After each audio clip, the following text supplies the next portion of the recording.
Assalamualaikum warahmatullahi wabarakatuh. Perkenalkan, nama saya Naura Azhara dari kelas 11 IPS. Saya Yuna Novianti Anggraini. Saya Sofitri Andini. Saya Pratu Soleha. Kami di sini akan mempresentasikan sejarah candi yang ada di Trowulan. Pelajaran di Mojokerto mengunjungi tempat sejarah Museum Trowulan, Candi Bajang Ratu, sejarah Candi Tikus, dan sejarah Candi Perahu. Sejarah Museum Trowulan berkaitan erat dengan sejarah situs arkeologi Trowulan. Reruntuhan kota kuno di Trowulan ditemukan pada abad ke-19. Sir Thomas Stamford Raffles, Gubernur Jenderal Jawa antara tahun 1811 sampai tahun 1816, melaporkan keberadaan reruntuhan candi yang tersebar pada kawasan seluas beberapa mil. Saat itu kawasan ini tumbuhi hutan jati yang lebat sehingga tidak memungkinkan untuk melakukan survei yang lebih terperinci. Keperluan mendesak untuk mencegah penjarahan dan pencurian artefak dari situs Trowulan adalah alasan utama dibangunnya semacam gudang menyimpan sederhana yang akhirnya berkembang menjadi Museum Trowulan. Museum ini didirikan oleh Henry Kleinen Pons, seorang arsitek Belanda sekaligus seorang arkeologi, serta berkat peran Bupati Mojokerto, Kanjeng Adipati Aryo Kromojojo Adinegoro. Museum baru secara resmi dibuka pada tahun 1947. Bangunan museum ini mencangkup lahan seluas 57.625 meter persegi.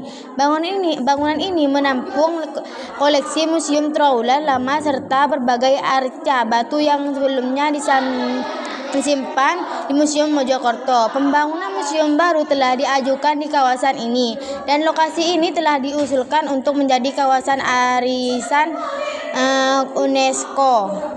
Candi Bajang Ratu sebagai salah satu situs arkeologi yang terkenal di Jawa Timur menghadirkan pesona sejarah yang kaya. Dibangun pada abad ke-14, candi ini memiliki makna yang dalam. Berbagai tugu peringatan untuk menghormati Jaya Negara, Raja kedua Majapahit yang wafat pada tahun 1328. Candi Bajang Ratu kemungkinan digunakan sebagai lokasi upacara keagamaan atau berbagai tempat peristirahatan bagi kalangan kerajaan atau bangsawan pada masa itu.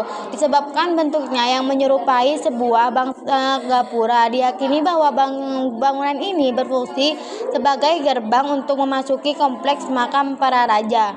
Walaupun candi ini memiliki dimensi yang terbilang kecil, keistimewaan arsitekturnya yang unik dan berbeda dari candi-candi di Jawa menjadi daya tarik tersendiri. Keunikan ini mampu menarik perhatian pengunjung dan menambah pesona serta keindahan warisan budaya di Indonesia.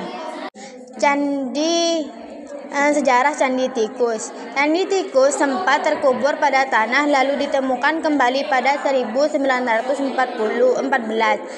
Penggalian dilakukan berdasarkan laporan Bupati Mojokerto RAA Kromojoyo Adinegoro tentang ditemukannya miniatur candi di pekuburan rakyat.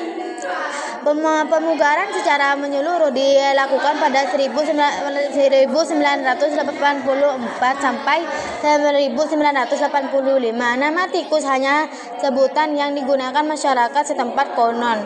Tempat candi tersebut ditemukan merupakan sarang tikus. Diperkirakan candi ini dibangun antara abad ke-13 sampai ke-14. Miniatur menara merupakan ciri arsitekturnya pada masa itu. Soal kapan dan siapa yang membangun candi itu belum ada informasi tertulis.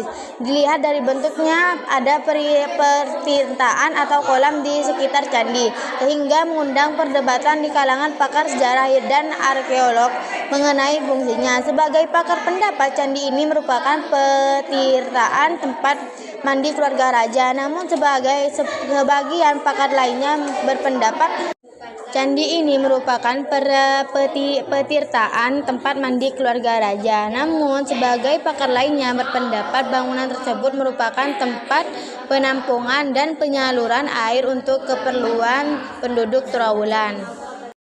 Sejarah Candi Brahu. Ada pendapat yang mengatakan bahwa Candi Brahu berasal dari kata Wanaru atau Warahu yang termaktub dalam Prasasti Tembaga Alasantan yang ditemukan kira-kira 45 meter di sebelah barat Candi Brahu. Prasasti tersebut dibuat pada tahun 861 Saka atau 9 September 939 Masehi atas perintah Raja MPU Sindo dari Kehuripan. Atas dasar ini sejarah Candi Brahu disebut lebih tua dari Kerajaan Majapahit. Diketahui Kerajaan Majapahit didirikan pada tahun 1293 oleh Raden Wijaya. Kerajaan ini mencapai puncak kejayaan pada masa pemerintahan Hayam Wuruk 1350 sampai 1389. Candi Brahu diduga digunakan sebagai tempat pembakaran jenazah Raja-Raja Brawijaya. Akan tetapi hasil penelitian menunjukkan tidak ada bekas abu atau mayar. Sebab bilik candi sekarang sudah kosong. Candi Brahu didirikan pada abad 15 Masehi. Candi menghadap ke arah barat dengan dasar persegi panjang 18 kali 22,5 meter. Tinggi candi yang tersisa sampai saat ini sekitar 2 meter. Candi Brahu dibangun dari batu bara merah seperti bangunan purbakala lainnya yang ditemukan Trowulan. Bentuk Candi Brahu tidak tegas berbentuk persegi, melainkan dengan sudut banyak dan tumpul.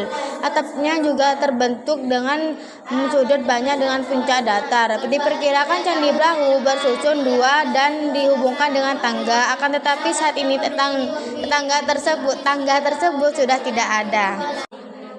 Kolam Segaran. Kolam segaran merupakan jenis pertitaan yang terbentuk kolam buatan. Kolam ini menjadi salah satu dari 32 kolam kuno masa Majapahit yang masih dapat disaksikan hingga saat ini. Nama segaran dalam bahasa Jawa berarti laut yang disematkan pada kolam luas seperti lautan. Dalam peta rekonstruksi ibu kota Majapahit karya MacLean Pond, kolam segaran berada di depan keraton Majapahit. Kolam ini menjadi simbol Samudra Manta, pengadukan lautan susu, yang merupakan landasan kosmologi Hindu Buddha yang terkenal di Asia Selatan hingga Asia Tenggara. Konsep pembangunan ibu kota yang berlandasan filsafat Samudra Mantana ditemukan juga pada reruntuhnya ibu kota Angkor di Kamboja.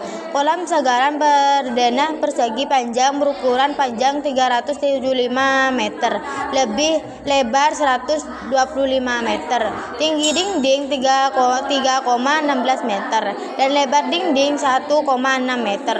Kolam ini menghadap ke barat berdasarkan posisi satu-satunya tangga sebagai pintu masuk di sisi barat. Sisi panjangnya berorientasi ke arah utara selatan. Dengan azimut 5, kolam memiliki luas 6 hektar dan mampu menampung air maksimal 125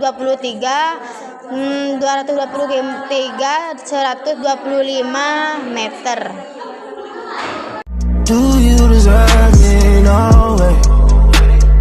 Sekian presentasi dari kami. Wassalamualaikum warahmatullahi wabarakatuh.